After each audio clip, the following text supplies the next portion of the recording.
So, who are the clear winners and losers in this Well, outcome? the clear winners are Turkey and Israel. I think that's just without a doubt. This is an enormous victory for Israel and Netanyahu. Um, Now, as far as losers, well, the main loser is Syria itself. But then I would say second, Iran. I guess that its relationship with Syria was very important to it, and it was through Syria that they were able to support their allies, Hezbollah. So, so actually, the biggest loser of all clearly is Hezbollah. Hezbollah's future now looks very bleak. I mean, it just, they had put up this very brave resistance. They managed to hold back the ground invasion. In spite of suffering those decapitation strikes.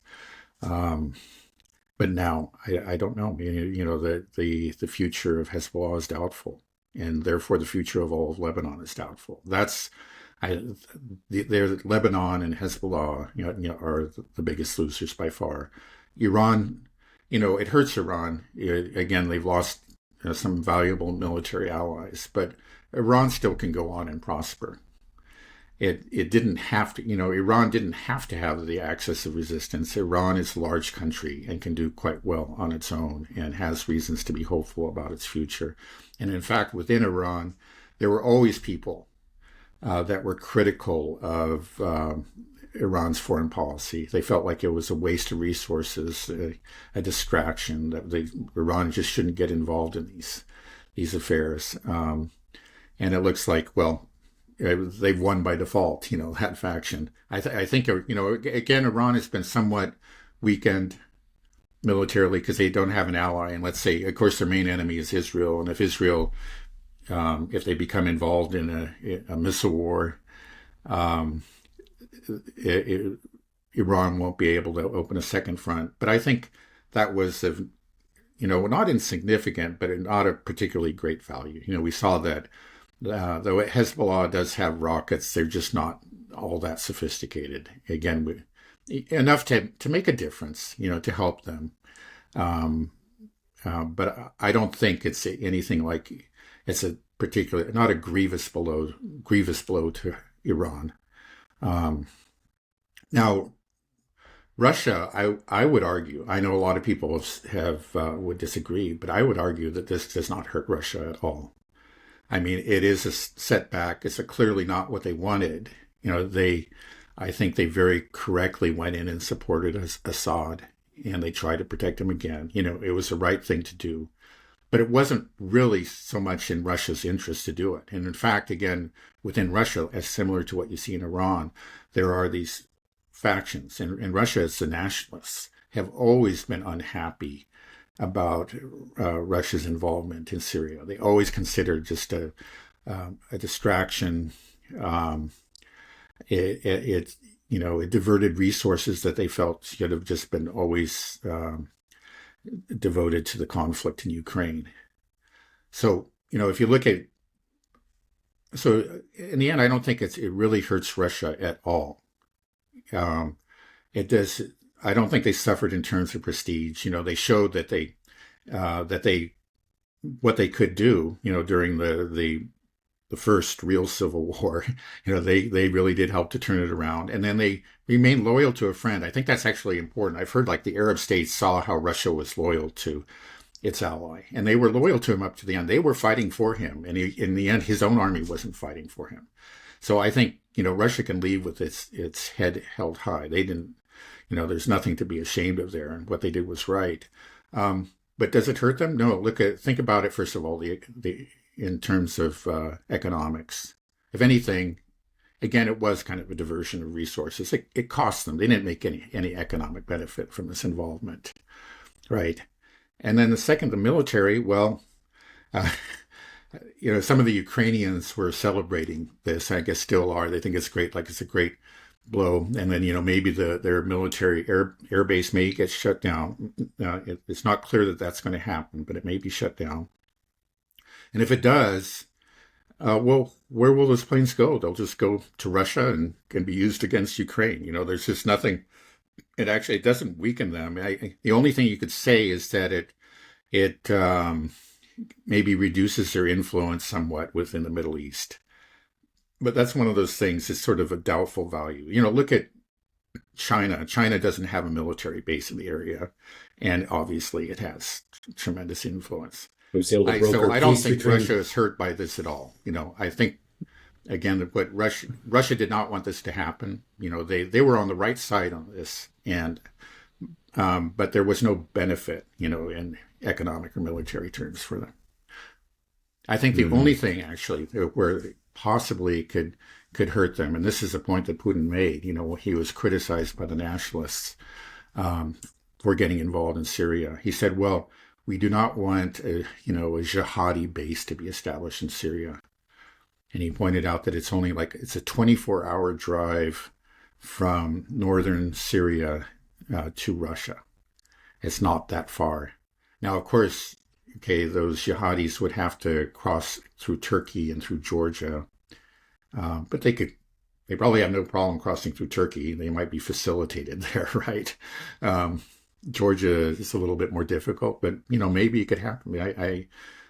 There is that I think is probably the main downside. That was the thing that Putin pointed out. So there is a potential that the success of the jihadists in Syria might strengthen the jihadist overhaul, and it may spill over into the southern Caucasus, where they already have some problems in places like Dagestan. Right. We'll see what type of government HTS forms, but if if they really hold on to some of these radical extremist roots, then you basically have just a terrorist base in the Middle East, which is obviously not good for the world. Right. So hopefully we don't see acts of terror and wanton violence. I mean, at the end of the day, people just want to be able to live their lives in peace. It may perhaps just fingers crossed that there is some change, that we don't see these head choppers take continue that route. But Right. it's scary. Do you think with Hezbollah, will it be involved in Syria much at night? Do you think there's going to continue to be fighting, or they're just Syria and Iran are just like, Syria's lost, let's just... No, I just don't think they don't have the strength to do it. When they don't have a backer anymore, the supply lines have been cut. And so they don't have the capacity now. They can't wage war for a long period of time. And I think they know it. They're in a terrible fix. They're the ones they're by far the biggest losers, I would say, in this whole thing. It's really very sad. It's very, very sad. I find this news, I'll be honest with you, just very distressing. There's a lot of times, you can kind of just, I can be rather detached, but this one's kind of felt like a punch in the stomach, the loss of Syria. It's really disheartening. Right. So it sounds like the biggest winner will be Israel. They're already benefiting from this chaos. Like you said, they've already moved into Syria and have already captured land.